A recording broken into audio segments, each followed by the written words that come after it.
आर'नाइ 5G YouTube चेनेलाव आरो फिन खेबसेबाव बरायफिनबाय। दिनैनि गोदान भिडिअ'आनो जाहैबाय PM किसाननि मोनसे आपडेट लाबावनाय जादों। बे आपडेटआनो जाहैबाय PM किसाननि 10थि इनस्टलमेन्ट आरो PM किसानाव रां मोनैफोरा मा खालामब्ला रांखौ मोनगोन। गोबां खेतियकफोरानो कमेन्ट बानायदों PM किसानाव दासिमबो रांखौ मोननो हायाखै, मा खालामनांगोन, बेबायदि गोबां कमेन्ट खालामबाय दं। गोबां खेतियकफोरानो दासिमबो PM किसाननि 2000 रांखौ मोननो हायाखै। बेनो जाहैबाय मेन जाहोना PM किसाननि। गभर्नमेन्टआबो दा बे प्रब्लेमखौ सल्भ खालामनो थाखाय डिस्ट्रिक्ट नोंथांनि जिल्ला वाइसआव केम्पेइन सालायबाय दं। नोंथाङा जिल्ला मावख'आव नोंथाङा बेखौ खौरां लाबानो जाबाय। आरो नोंथाङा जुदि DBT कानेक्ट गैयिनि थाखायनो नैबे PM किसाननि रांखौ नोंथाङा मोननो हायाखै, नोंथाङा DBTखौ बोरै कानेक्ट बानायनानै लानो हागोन, जोङो दिनैनि नैबे भिडिअनि गेजेरजों नायगोन।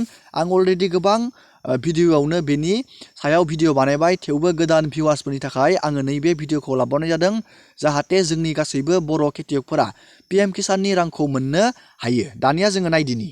गोबां खेतियकफोरनि प्रब्लेमा बेनो, नोंथांमोना DBT लिंक बानायाखै, नोंथांनि एकाउन्टजों आधार कार्डजों लिंक जानो हागौ, नाथाय नोंथांनि DBTआ अन जायाखै। बेनि थाखायनो नोंथाङा PM किसाननि रांखौ मोननो हायाखै।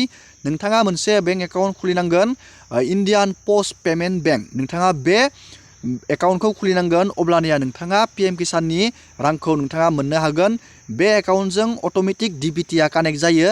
नोंथाङा बे एकाउन्टखौ खुलिब्लाथाय नोंथाङा बे एकाउन्टखौ पस्ट अफिसाव थांनानै, नोंथांनि जायगानि पस्ट अफिसाव थांनानै नोंथाङा बे इण्डियान पस्ट पेमेन्ट बेंक बे एकाउन्टखौ नोंथाङा खुलिना लानानै PM किसाननि रांखौ नोंथाङा मोननो हागोन, जाय बिथांमोननि राङा स्टप जानानै दं।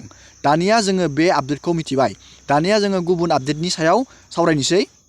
बे आपडेटआनो जाहैबाय PM किसाननि गोदान एप्लाइआ दा सोलिबाय दं। जाय बिथांमोना PM किसानाव गोदानै एप्लाइ बानायनो सानदों, नोंथांमोना PM किसानाव एप्लाइ बानायनो हागोन।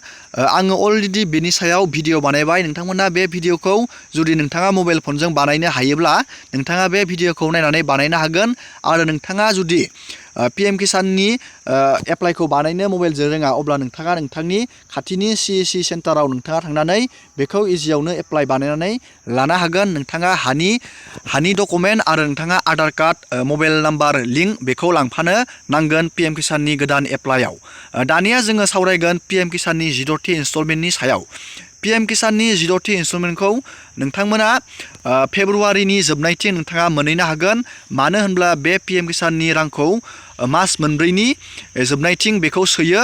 नोंथांमोना नभेम्बराव मोनदोंमोन, नोंथाङा बे PM किसाननि 10थि इनस्टलमेन्टखौ नोंथाङा फेब्रुवारिनि जोबनायथिं नोंथाङा मोनहैगोन, बेयो 100% रोखा। दानिया जोङो सावरायगोन गभर्नमेन्टआ PM किसाननि रांखौ 6000निफ्राय बारायनानै 9000 बानायनायनि थांखि लादों। बे आपडेटआ गोबां निउसफोरावनो दा सोलिबाय दं। बेखौ गभर्नमेन्टआ रोखायै बानायाखै। नोंथाङा बेखौ नायनानै जेबो कनफिउस जानाङा, मानो होनब्ला गभर्नमेन्टआ बेनि रोखा डिटेल्सआव बहनना होआखै। जेब्ला आपडेट फैगोन आङो नोंथांमोननो भिडिअनि जोहै बेखौ देखायनानै होगोन। दानिया जोङो सावरायगोन जाय बिथांमोना PM किसानाव गोदानै एप्लाइ बानायदों, नोंथांमोननि लिस्टआ गामि वाइज, डिस्ट्रिक्ट वाइज, स्टेट वाइजआव नोंथांनि लिस्टआ एप्रुभ जादोंना जायाखै, नोंथाङा बेखौ बोरै चेक बानायनो आङो बेखौ देखायगोन। जाय बिथांमोना गोदान भिउवार्स, बिथांमोननि थाखाय आङो बेखौ देखायगोन। आं अलरेडि बेनि सायाव गोबां भिडिअ बानायखांबाय, थेवबो गोदान भिउवार्सफोरनि थाखाय आङो बे प्रसेसखौ देखायगोन। नोंथांमोना गावबा गावनि नामखौ बोरै चेक बानायनो गामि वाइजआव। दानिया नोंथाङा बेखौ नायनो थाखाय नोंथाङा नैबे पर्टेलाव फैनांगोन। आङो बेनि लिंकखौ भिडिअनि डिसक्रिपसनाव होना दोनगोन। नोंथाङा बे लिंकआव थुबाथाय नैबे पेजआव फैनो हागोन। दानिया नोंथाङा नोंथांनि नामखौ नायनो थाखाय नोंथाङा नैबे बेनिफिसारि लिस्टआव थुनांगोन, जाय बिथांमोना गोदानै PM किसानाव एप्लाइ बानायदों। दानिया जोङो बेयाव थुबाय। दानिया बेबायदि मोनसे पेज खेवगोन। नोंथाङा बेयाव नोंथांनि स्टेटखौ नोंथाङा बेयाव सिलेक्ट खालामनांगोन। जोङो बेयाव आसामखौ सिलेक्ट बानायबाय। नोंथाङा बेयाव नोंथांनि डिस्ट्रिक्टखौ सिलेक्ट बानायनांगोन। बेबायदि जोङो डिस्ट्रिक्टखौबो बेयाव सिलेक्ट बानायबाय। दानिया नोंथांनि साब डिभिजन, नोंथाङा साब डिभिजनखौ सिलेक्ट बानायनांगोन। जोङो बेबायदि साब डिभिजनखौ सिलेक्ट बानायबाय। नैबेयाव नोंथाङा नोंथांनि ब्लकखौ नोंथाङा सिलेक्ट बानायनांगोन। जोङो बे ब्लकखौ बेयाव सिलेक्ट बानायबाय।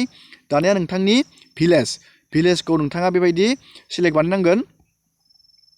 जोङो बेयाव भिलेजखौ सिलेक्ट बानायबाय। दानिया नोंथाङा गेट रिपर्टआव थुनानै होनांगोन। जोङो दानिया बेयाव थुबाय। नोंथाङा बेबायदि गावबागावनि भिलेज वाइसआव बेबायदि नामखौ सेभ बानायना लानो हागोन। जाय बिथांमोना गोदानै एप्लाइ बानायदों नोंथांमोना बे बक्सआव नोंनि नामा थायोब्ला नोंथाङा PM किसाननि रांखौ मोननो हागोन। दानिया जोङो गासैबो आपडेटफोरनि सायाव सावरायबाय। जोङो भिडिअखौ बेखिनियावनो फोजोबबाय। नोंथांमोना बेबायदिनो गोदान गोदान आपडेट मिथिनो थाखाय चेनेलाव गोदानबा चेनेलखौ साबस्क्राइब खालामना लाबानो जाबाय। जाहाथे बेबायदिनो गोदान गोदान आपडेट मिथिनानै लानो हायो। दिनैनि भिडिअखौ बेखिनियावनो फोजोबबाय।